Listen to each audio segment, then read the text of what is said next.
Good morning, good afternoon, welcome everybody. Talos Mobius here, and I'm once again joined by Alter. How are you doing, Alter? I'm doing pretty good. It's been a while. We've It's kind of been, waylaid by yeah, it's been a bit busy to put it lightly. just one obstacle after another, and but yeah, I'm back. So We're here and we're on. bringing you an interesting match, actually, on the first video back together. Well, it's certainly an unusual one. Well, instead of, taking a while though, how about we show them how unusual it is? Yeah. So I mean, usually I try to start with what the team of the player whose perspective we're seeing is running. But I mean, I gotta address the elephant in the room or the three elephants. I mean, I for some reason there's three Rickdom GHs on the enemy team. Like, I can't tell if they were trying to do some kind of Black TriStars shit or if it's just like coincidence. I have to assume there's some kind of like meme at play here, right? Like, there's gotta be. But I mean, whatever the case, they're doing it. I wouldn't necessarily advise it, but it is what it is. Other than that, I mean, you have the Gym Sniper 3, which is arguably still the best 400 support, I Yep. think. Like, on launch, it was pretty not great, but since its first real round of buffs, it's been really cooking. The Gym 3 is also here for some reason. Honestly, I think I'd take a fourth GH over that singular Gym 3. The Gym 3 is one of those things that's like really close to being pretty good, but it needs either a better primary or like better Vulcans or something. Like the Gym 3 rifle is just not good enough on its own, and other than that, yeah, like the long range missile gimmick is cool, but just not enough to really push this thing through. Especially like the generals you're competing with at 400, like you have the Thunderbolt Goof, which incidentally is on the enemy team. You have the Aqua Dominance. You have even just the normal Gym Dominance is still very good. Like, yeah, it's kind of hard out here for this thing.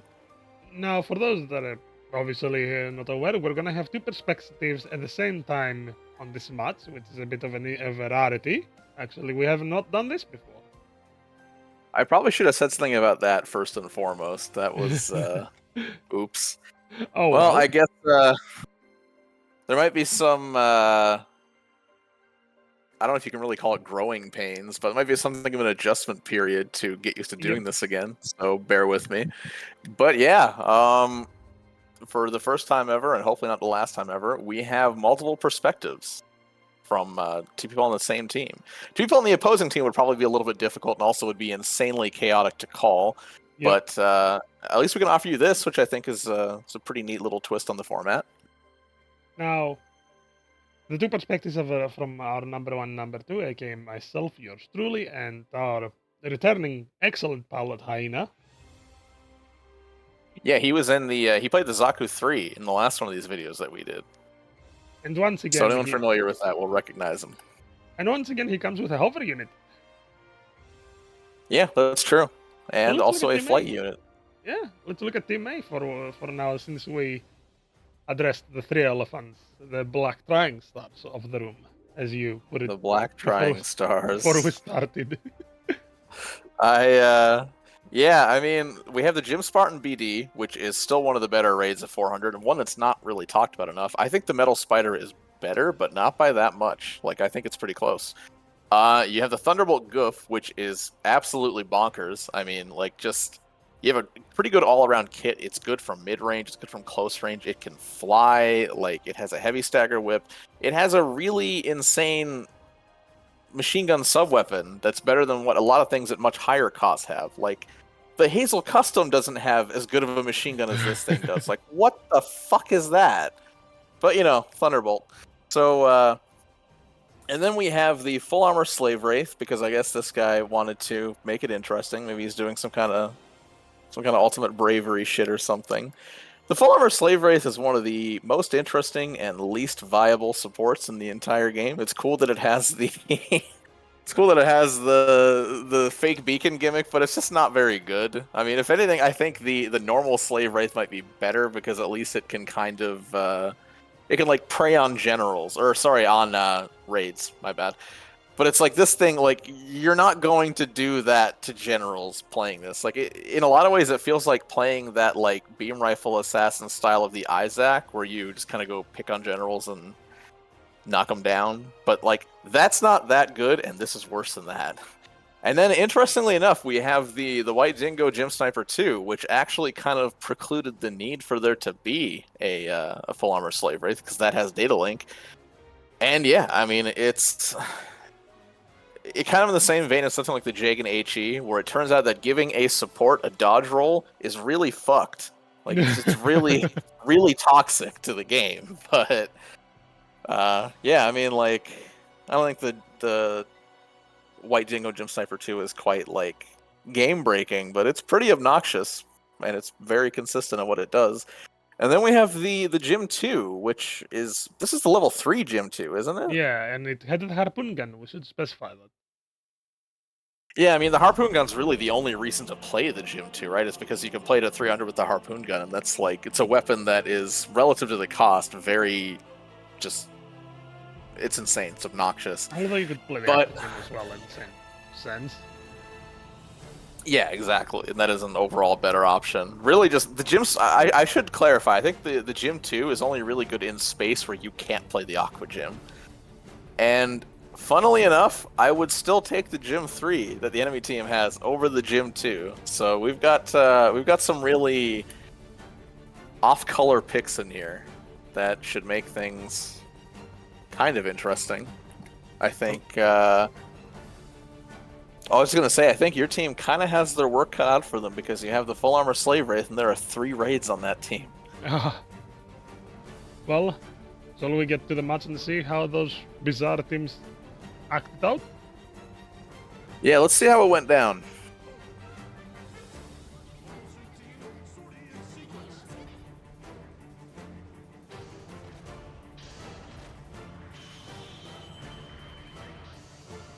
Hyena once again with the general level colors, by the way. And with me, I went with the guinea pig colors. They're actually pretty close, so you have like some degree of color coordination going on there. All right, and off the start, we're just pushing immediately.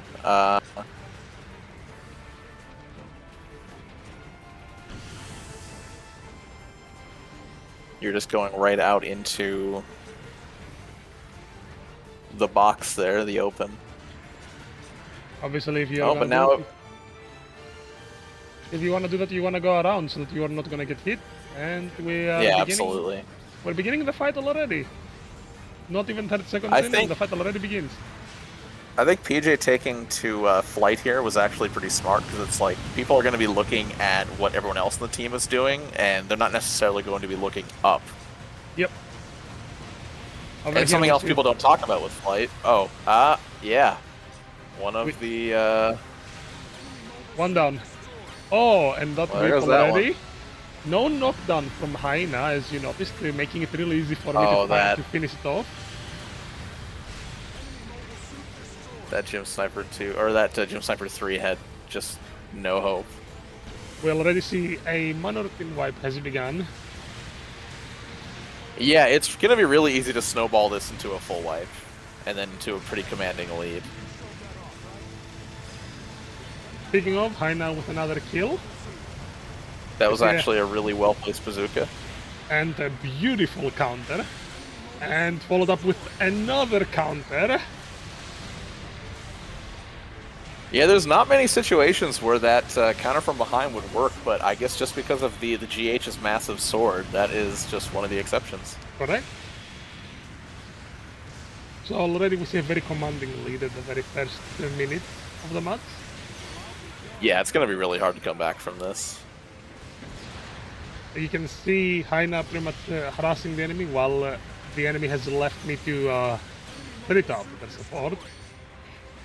Well, something that people don't think about enough with flight units is that, like, it's honestly kind of obnoxious to have to aim up at something. Like it probably doesn't seem like that big of a deal, but like if you're shooting at a grounded target that's right in front of you, you can switch to another target that's like to his left or his right very easily. It's harder to go up and down in your aim. Like that's more of a concession, more of a commitment.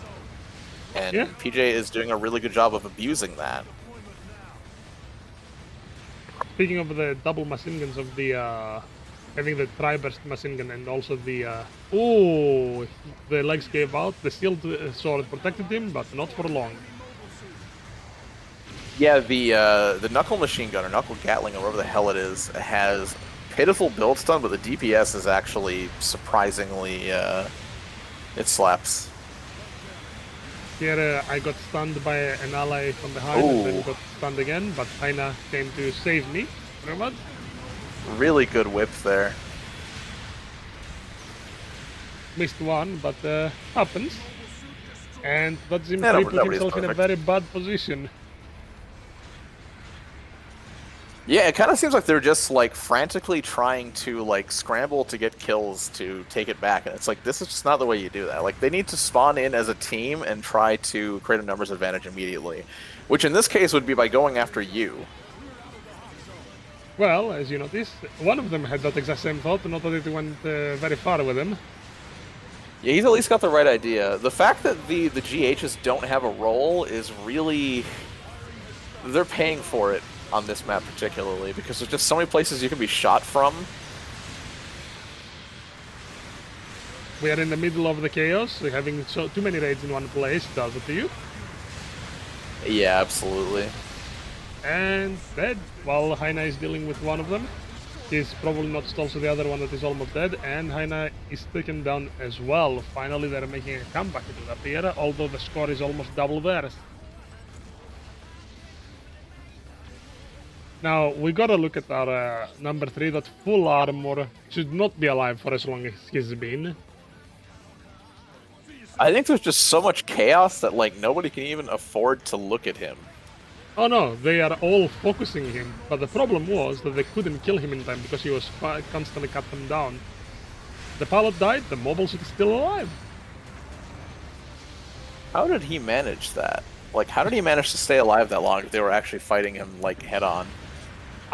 He was on the pillar from what I could tell until they dropped him off, but they dropped him off when I spawned in. Hyena with a very nice whip again for a good amount of damage. Yeah, absolutely. The Jim 2, it seems that he's about as, as you noticed, not an excellent choice of actions. No. Well, I mean, picking the level 3 gym 2 is not a... Oh. Another whip.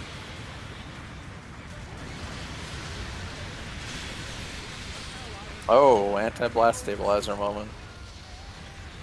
And offense system. And offense system, I mean on the guy helmet, of course. Yeah. We had one luck and one success. Ooh. And there he goes. Here my leg's gonna give out. Unfortunately, the Gym 2 is, again, questionable actions even on the field. Kinda pretty much just saving it for the Gym 2. Oh, I'm surprised he landed that there. There's an excellent... That downswing... Oh, just that downswing can be a little bit tricky just because, like, you often, like, it's strictly vertical and, like, Yep. the movement of this thing, both ground and air, is very floaty. And right there is what you were talking about. Having to aim up. He completely ignored me trying to get Hyena. Yeah, and it's like sometimes even when you know the target is there, like, it takes longer to, like, correct your aim for the target. Whereas, again, like, just aiming, like, left and right of your target is really easy. Hyena over there, as you noticed, he did a very nice mix-up on the stun. The problem was, again, unfortunately, the Gym 2 pilot. Yeah, I think Bro is going through it. Somehow I'm still alive this late into the match without much health, and unfortunately here the tackle somehow hit me. I'm not gonna question it. Hyena with a very excellent whip again, but unfortunately the guy helmet came. Unfortunately for Hyena, the guy helmet came and assisted his allies. Yeah. Hyena realizes that there is no point in staying there, so a retreat is the best option. He's the only one that realized it as well, because as you can see, both the full armorers and the Zim Sniper 2 both kind of stayed there. Which is probably not the best call. And here we see an excellent whip that Hyena somehow hit through me, or around me, should I say, which allowed me to get that kill on the guy helmet.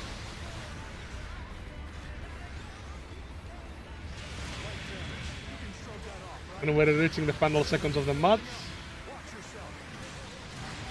That Gym 3's got to be so frustrated. Oh yeah. All the near misses. And see, now you can just kind of carve him up because you know he blew his tackle already. He can't tackle, he can't dodge roll, so... And this marks the end of the match. That was, yeah. To the surprise of no one, the triple Rikdom GH was not the play. A very hectic match with, I'd say, really good results on pretty much on both Hyena and I. Although, Yeah, Jesus Christ. although we should also point out the obvious, I did have the advantage of having 3 neutrals and 1. I felt like a general. That's the best way to put it. You know, having 3 people that you don't have an advantage over or a disadvantage, and 1 person that you have an advantage over. Yeah, I could see that. I think something that really shines through in this game particularly, and to be fair, this matters more against certain comps or in certain matchup situations in general than with others, but when you have a team where 4 of your 5 units don't have a role, like, I mean, I should disclaimer and say that people who write something off because, like, oh, it doesn't have a dodge roll, like, that's a really stupid practice. Like, there's plenty of absolutely insane units that don't have a dodge roll, and not having a dodge roll doesn't necessarily preclude anything from being good. Like, the Rikdom GH is a fantastic unit, but also it comes with the caveat that as soon as you're stunned, there's no guesswork anymore. There's no, like, is this guy going to roll out? Like, do I have to bait and punish the roll? Do I have to guess on whether he's going to go for that? Like, the moment somebody is stunned, it's just over. And, like, you see PJ abusing that so much this match, like, as he should be, where the minute he could secure any kind of follow-up on the Rikdom GHs, there's no, like, oh, is he going to roll? Is he going to roll? Like, no, he just goes in and whips him from the air. And he got so much mileage off of that. Like, so, although I think people are really, like, they're way too quick to write something off just because it doesn't have a dodge roll, it does come with a sort of, like, well, it just comes with a sort of inescapable predictability that, like, there's less guesswork in the interplay when it's like you stun somebody and you're trying to figure out where they're going to go with it. Are they going to dodge roll? Are they going to try and bait out? Like, do they know I'm going to try and bait the dodge roll? So are they going to try and bait out the punish? Or, you know, if they're going to roll, which way are they going to roll? And so on. Are they just going to maneuver armor towards you? Because a lot of times people, like, smarter players will do that. They know that you're fishing for, like, oh, I'm going to wait for them to dodge roll and I'm going to, like, throw my underbarrel grenade or whatever at their feet. No, they'll just boost at you. And then they flip it around on you. But again, like, when something can't roll, especially when 4 of the 5 units on your team can't roll, the support can't really be faulted. But still, like, there is... it allows people to be a lot more proactive with things that normally have a risk-reward element, and they just don't in these situations. Generally, though, I think it's also a good example of why going the same shoot all the time pretty much will not give you an advantage, no matter how good the shoot is. No, I think with certain things, it's a little bit more justifiable. Like, if you have comfort picks like... I mean, what's a good example? Like, the Hyakushiki Kai, for instance, is, like, very well-rounded. Or even, like, the Atlas or something, the... What's a not 600? The Hazel Custom is another good one. Like, that's just a Perfect very, Gundam. like, just kind of a perfect Gundam. Well, that doesn't count. That's that's on some bullshit. But I mean, like, for like a strong but relatively reasonable unit, like the Hazel Custom, for instance, like, I think things like that, or just like things like, I don't know, the GPO-1, the Gundam Mark II, the Hyakushiki, they aren't necessarily great units, but they're pretty good. Like, they're solid. and they're common comfort picks, or things that people play because they've just played them, for 3,000 games and they're used to that, and so they perform better on that. I think the more well-rounded of those are generally safer to pick in a wider range of situations. But the Rickdom GH is just not that. Like, it's very specific in its focus. It's like, it's just going to kind of run at you and hope that it can either create enough pressure for the team to follow up or just knock you down, just blow you up. Well, I've heard the argument that it's pretty much a better Dryson at a lower cost for the Ectom 2 guy helmet, especially with its buffs of offense system when, everything else along the way, and it being a raid. Even then, a full comp of Drysons will not get you far. Yeah, they're tanky, yeah, they do a lot of melee damage, but you're not gonna go far.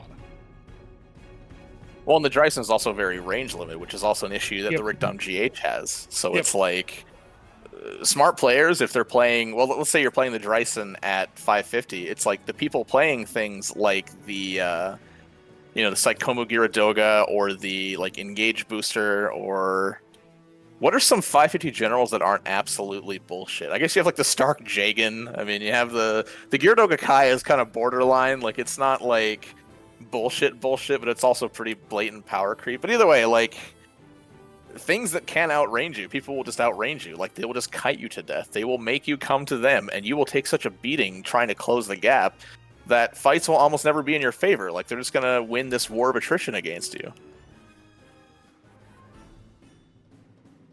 But I think that generally covers what we saw here. Don't you think? Good timing on your combos with Hyena. Pretty much he was supporting the team for the most part without getting in the way to go in and get the melee attacks in for absolute no reason when someone else had it, unlike Edzim 2. I'm gonna throw shade. Yeah, I mean, I'm gonna be honest, like, I really try not to, like, really go in on people that are just randomly featured in these videos, but man, don't be that guy. Like, I think that's one of the most infuriating things that you can have on your team in GBO is somebody who, like, fucks with the flow of what you're doing for no real benefit. Like, that is a time where you just shoot, or like, especially if you have a build stun. A really topical example, because people have been actually, no, I was gonna mention the support Zaku machinery, but you know what? Here's one everybody's familiar with. Look at the Marasai. Like, you can shoot through your teammates with your Proto-Fetiine rifle. Like, just do something like that. Don't, like, throw out your whip. Don't do, like, a Fetiine rifle, like, forward or down swing and potentially fuck over your teammate. Like, take the guaranteed damage and just, like, just call it, like, with that. I mean, I just... My brain is shutting down. It's been a long I wouldn't say long day, but a long couple of days. But still, like, you get the idea. Like, be mindful of what your teammates are doing, and like, don't just think about the damage you're going to get. Think about the, like, it's all about the collective damage. It's about what the 5 of you are getting. And if you go in and you, like, downswing and you, like, dick over somebody's combo, then you're trading your damage for the damage that person would have done, which often comes out to about neutral, or at best you'll get like a little bit of a net gain. You often get a net loss. I've seen, like, I'll peel the raid off the support, and I'm playing in general. I'm playing like the Gyaradoga or something, where it's like, if I have a raid knocked down, he's just dead, and the support will, like, downswing, hit me, and then do, like, sub 2k damage to the raid, and then the raid gets up and kills them. So it's like, yeah, just play smarter, not harder. Yeah, actually, that's a really succinct way to put it in this case.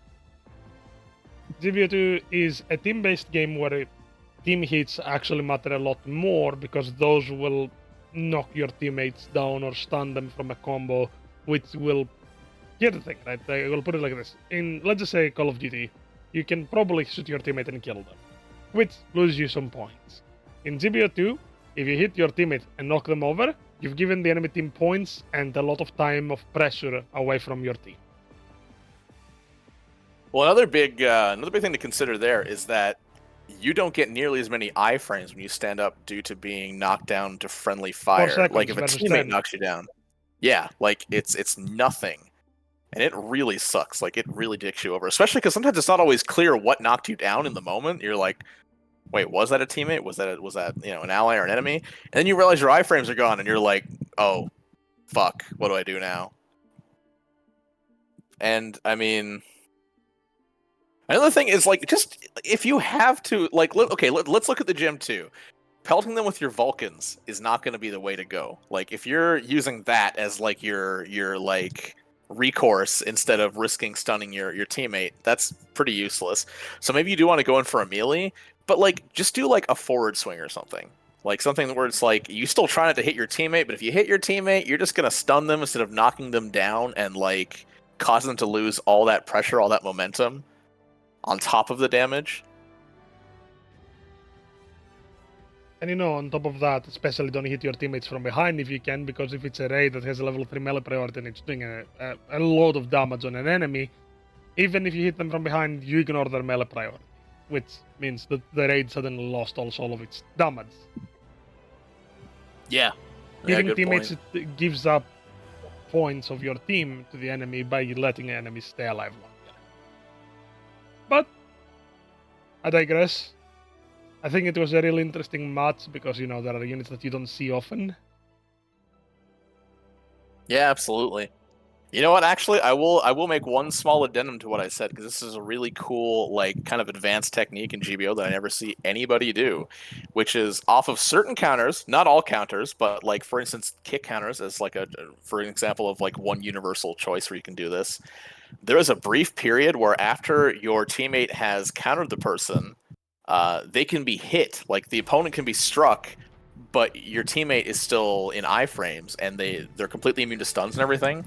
So you can go in and do the craziest, messiest downswing, or like throw out the biggest, stupidest laser. You can go do a heavy attack or something, and just maul this person as long as you hit them really quickly. In that, like, I think it's like a 2-second period. I would say. I'd say a 1.5. I mean, actually, you see me do that in this video with when Hyena was countering someone. I actually missed that. That is one downside to having two perspectives, is you're like, it's hard to catch it all. But let's see if we can find it really quickly. It was right here, where pretty much all of the chaos was unfolding. If you watch my side, you can probably see solidly enough. Oh, was it after? It was before this, wasn't it? Oh no. I will find it. We weren't prepared. Oh, it's right here. There we go. It's when all of this chaos was unfolding. Hyena kills this dude right here, as you can see with the one that he's dealing with the Jim Sniper 2 wide dingo, with that really nicely timed bazooka without hitting the other dude. Hyena counters this dude right here, and you can see me waiting for it, and that... Ah, yeah. And once again, Hyena was trying to do the same, but he realized, oh, and even with the slash counter that I did, as you noticed, I still gave time to allies to hit him while he was dropping, because I was still in animation and iframe. Well, see, what's interesting here is, like, and you notice this, PJ went for the downswing on the dude that you knocked down, and he missed the downswing, but you know what? I think it's still the smart play, because if he'd, like, way overshot it, he could have knocked you down, and it would have done way more harm than good. Instead, he went for, like, the calculated risk of, like, well, this might hit, but it might be, like, I might be undershooting it, and then I might not connect. But you know what? The worst case scenario is you just don't get any damage, and you're not, like, dicking over your team. So it's the smart play. He did the smart thing there. Like, that's another, like, just be discerning. Like, exercise discretion. Like, this is, like... It's weird that I have to explain this at all, but I mean, like, I've been playing this steadily on PC for like a year now, and I never see people do these things, even at the highest ranks. Like, that, like, A+ to S threshold, people just aren't doing this stuff. It's wild. But, that's, I'll put my soapbox away now.